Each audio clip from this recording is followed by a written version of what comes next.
अस्सलाम students, last lecture में हमने MS एक्सेस एप्लीकेशन विंडो और डेटाबेस विंडो को डिस्कस किया था। MS एक्सेस में जो डेटाबेस विंडो थी उसमें हमने 7 ऑब्जेक्ट्स उसके पढ़े थे। आज हमने डेटाबेस मैनेजमेंट सिस्टम के ऑब्जेक्ट्स को डिस्कस करना है, उन ऑब्जेक्ट्स को जो कि डेटाबेस में डेटा को स्टोर करने के लिए और डेटा को रिट्रीव मीन दोबारा से फाइंड आउट करने के लिए या यूज़ करने के लिए हम यूज़ करते हैं। So objects in database management system which are used to store and retrieve the data, और वो हमारे पास 4 ऑब्जेक्ट्स हैं जो कि डेटाबेस में डेटा को स्टोर और डेटा को एक्सेस करने के लिए हम यूज़ करते हैं। सबसे पहली है हमारे पास टेबल्स को हम बहुत दफ़ा पहले डिस्कस कर चुके हैं। आज इसको थोड़ा सा और डिटेल में पढ़ेंगे कि table is a collection of rows and column, और table is a collection of organized data in form of rows and columns। जब हम डेटा को कॉलम्स और रोज की फॉर्म में कंबाइन करके स्टोर करते हैं तो वो हमारे पास एक टेबल क्रिएट होता है। अब टेबल हमारे पास जब स्टोर होता है, हमने कहा कि it's collection of rows and columns.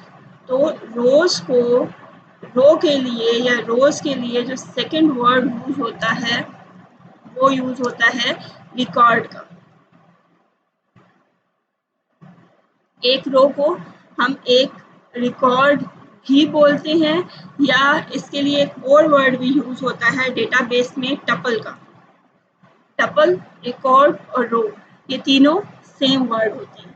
इसी तरह जब एक कॉलम होता है हमारे पास डेटाबेस में, उसको हम एक फील्ड बोलते हैं या हम उसको एट्रीब्यूट बोलते हैं किसी भी कॉलम का।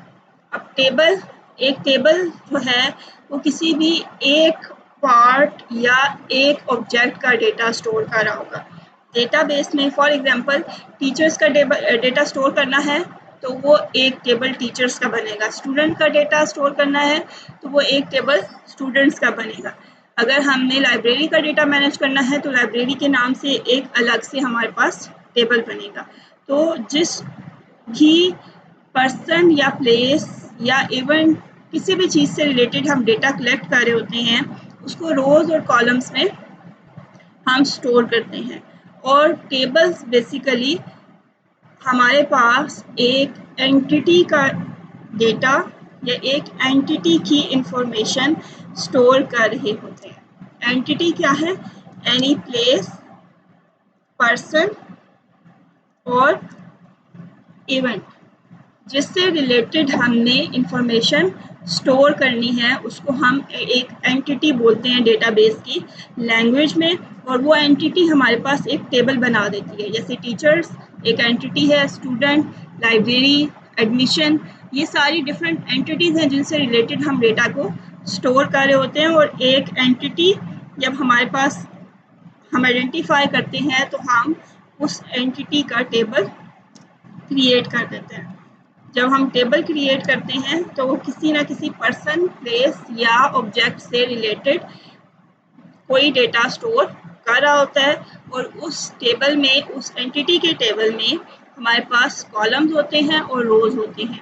कॉलम्स को फील्ड और एट्रीब्यूट भी कहते हैं और रोज को हम रिकॉर्ड्स और टपल भी कहते हैं। ये स्पेसिफिक डेटाबेस की टर्म्स हैं जो कि हम अपने डेटाबेस में यूज़ कर रहे होते हैं।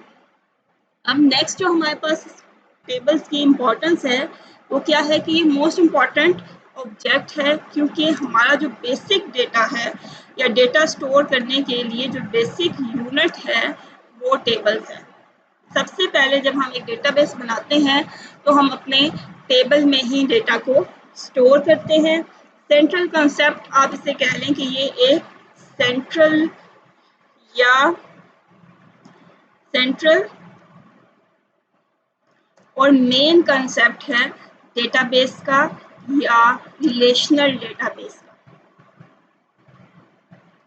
जो हम रिलेशनल डेटाबेस बनाते हैं उसमें मोस्ट इम्पॉर्टेंट थिंग और मेन थिंग हमारे पास एक टेबल होता है, और एक टेबल एक एंटिटी मीन किसी पर्सन, प्लेस या इवेंट के डेटा को रिप्रेजेंट कर रहा होता है। और टेबल के लिए हम कौन सा वर्ड यूज़ करते हैं, ये हमने बहुत बार पढ़ा है कि रिलेशन का वर्ड यूज़ होता है या रिलेशन का वर्ड रिप्रेजेंट करता है टेबल को इन अ डेटाबेस।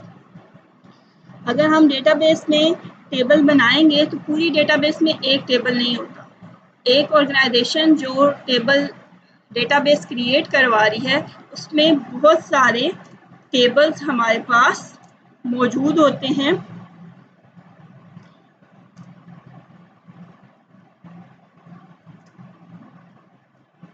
और उन टेबल्स में हम डेटा स्टोर कर रहे होते हैं डिफरेंट एंटिटीज से रिलेटेड।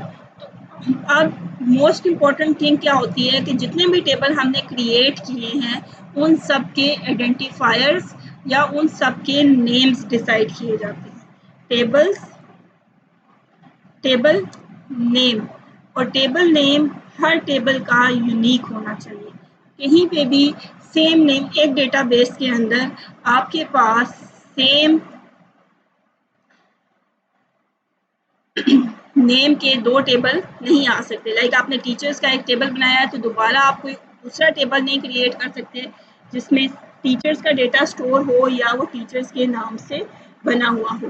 तो हर टेबल का एक यूनिक नाम होता है, और टेबल में जो डेटा हम एंटर करते हैं मोस्ट इम्पॉर्टेंट डिसीजन यही होता है कि हमने एक डेटाबेस में कितने टेबल्स बनाने हैं, कौन कौन सी एंटिटी, कौन कौन से इवेंट, कौन कौन से पर्सन, कौन कौन सी ऑब्जेक्ट से रिलेटेड डेटा हमने स्टोर करना है। टेबल्स को डिसाइड करना इम्पॉर्टेंट टास्क है ये इसका। डेटाबेस क्रिएट करने के लिए कि हमारे पास कौन कौन से टेबल्स आएंगे और कौन कौन से कॉलम्स उन टेबल्स में आएंगे। नंबर ऑफ टेबल्स जो हमने ऐड करने हैं अपनी डेटाबेस में, and the second thing is number of columns in each table, कि हर टेबल जो आपने बनाया है उसमें कौन कौन सी वैल्यूज आपने स्टोर करनी है। अब ऑब्वियसली कॉलम्स कैसे हम डिसाइड करेंगे, जैसे अगर हमारे पास ऑर्गेनाइजेशन एक कॉलेज है तो हमने टेबल में डेटा स्टोर करना है तो टीचर की पर्सनल इंफॉर्मेशन में से उसका नेम, उसका एड्रेस, CNIC, क्वालिफिकेशन या एक्सपीरियंस, ये ऑब्जेक्ट या वो कौन से सब्जेक्ट्स पढ़ा रहा है, ये इंपॉर्टेंट थिंग्स हैं जो हमें हमारे पास या ऑर्गेनाइजेशन के पास होनी चाहिए। तो कॉलम्स भी इन्हीं वैल्यूज़ पे, इन्हीं फील्ड्स पे डिपेंड करने चाहिए, ना कि हम कोई और इंफॉर्मेशन उसमें स्टोर करें। तो नंबर ऑफ कॉलम्स, कौन कौन से कॉलम्स हमने टेबल में ऐड करने हैं और कितने टेबल्स हमने अपने डेटाबेस में बनाने हैं, ये मोस्ट इम्पॉर्टेंट टास्क होता है। बिकॉज टेबल जो है वो बेसिक यूनिट है डेटाबेस में इंफॉर्मेशन या डेटा को स्टोर करने के लिए। टेबल्स के बाद हमारे पास जो सेकंड ऑब्जेक्ट आती है वो है क्यूरीज। क्यूरीज को पहले भी डिफाइन किया था इज ए क्वेश्चन, या हम कह सकते हैं इज ए स्टेटमेंट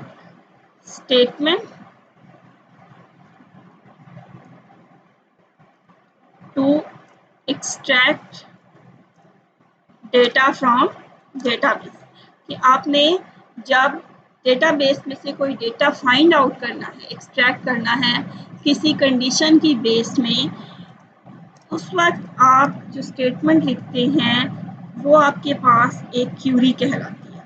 एक क्वेश्चन होता है जो आप डेटाबेस को देते हैं और उसके आंसर में वो आपको कुछ रिजल्ट प्रोवाइड करता है। और इस क्यूरीज क्यों यूज होती हैं, to retrieve data from tables. आप क्यूरीज जो हैं वो एक टेबल पे भी लगा सकते